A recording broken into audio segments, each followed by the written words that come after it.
Hey everybody, it's Casual Boops coming at you with another video, and today we're doing Advent Calendar Day 14. For Day 14, it is a Centurion Mark 5/1 RAAC.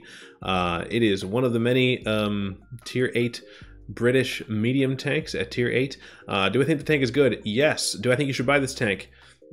Probably yes. It's, I think, probably the best single-shot Tier 8 medium tank premium in the game. I think so. Yeah, okay, I'm going to go with it. Hot take. Okay, so what is it? It's basically, if you compare it to a Tech Tree Centurion 1, which is just okay, right? It's not that great these days. It looks pretty darn similar. You're looking at this, and why would I pay money for a copy? It's got about 10% better gun handling, so that's, you know, the soft stats on the move. You do notice that. It's a snappy thing.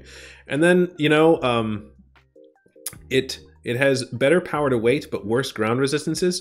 The long and the short of it is, it feels about the same. Maybe it's a little bit slower, but it feels about the same. Plays the same way. It's almost the exact same thing. It's not obvious to me. Like maybe one of them is just a hair faster. One of them turns a little bit faster. They're basically the same. It's basically the same thing. And then the big thing is you've got more hull armor, and I'll talk about that. But you also get less. It's balanced out, you guys, because it's got less hit points, 50 hit points fewer than the Tech Tree Centurion, and the rest of the differences are in the armor model. So the Centurion 1 has side skirts, which I am not showing you right now. Let me show you. The Centurion 1 on the Tech Tree has side skirts that you can see here that do technically count for something. You know, how much? 6 millimeters of side armor you got 20 millimeters of track, 6 millimeters of side skirt, and then the actual side armor itself. The Centurion 5/1 does not have the side skirts, and it also has 50 fewer hit points. However, the big difference here is that a Centurion 5/1 has the front hull is 76 millimeters thick, so it is cheese. Anything tier 6s will shoot this thing in the hull, and it's just cheese. And it's got 10 degrees of gun depression, so they're just made to live on ridge lines. But like, if you overpoke even a little bit, this hull's getting penned, because the most angled it can get is like 155, which is still not very much. So the hull is cheese. But the Centurion 5/1 has the hull that's 120. It's got a better. You can almost see it there a little bit. There's like a welded plate that's on the front. So when you're looking straight at it, of course, it's still not that great. It's 190.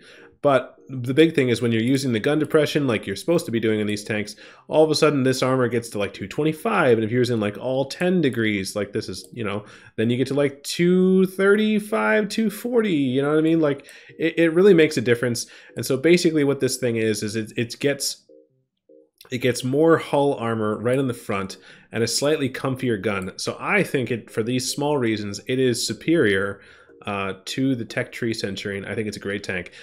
So I think that yeah, it's an easy buy. It's a comfy. It's very easy to play because it only asks you to do one thing. It's got 230 average alpha, which is below average, and DPM that's just kind of blah. You know, the 2000 DPM is not that great. But penetration is 226, so that's really good. Final accuracy of 0.32 feels really good. Again, the soft stats are fine. They're fine.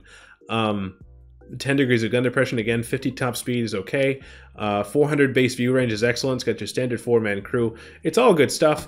I would probably outfit mine with, it's going to be definitely a rammer and definitely a V-stab, I think. And then from there, you can either do vents, you could do a turbo, you could do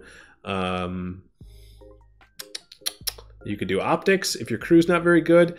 So that's how I would do it, and it's a great tank. It just, you know, it's all it asks you to do. You do a minus aiming circle size. Oh, I'm sorry, this is the one. Minus aiming circle size. The concealment is a question mark because the Centurions don't have that great a camo. So this is one of those where it's a little bit debatable, but I might not. Like, even the best case scenario for camouflage is going to get you to 25, which is garbage. So this is one of those where I might forego the camouflage for more reverse speed. Hot take. We'll see. But yeah, all it wants you to do in this tank is to use your gun depression, find a ridge, and poke with your turret over top of the ridge line, and pew pew things with your little 230 average gun. You poke up, you shoot something, you walk around. It's a fairly well behaved gun, and for the tier. The turret's fairly solid, right? I'm not gonna, like, against tier 10s, just like anything else, if you poke against like a Jaegeru, it doesn't matter what armor you have. If you poke against a tier 9, it doesn't matter what armor you have. But like for tier 8, the turret is fairly solid. Now again, that you do have a cupola on top, so you're meant to be moving and juking and jiving and da-da-da-da-da, but don't just sit there and wait for them to shoot you, but it's solid. So yeah, that's it. That's the tank. I think it's worth picking up. I think it's a good tank. And that's it. We'll see you next time, guys. Thanks. All right. Bye.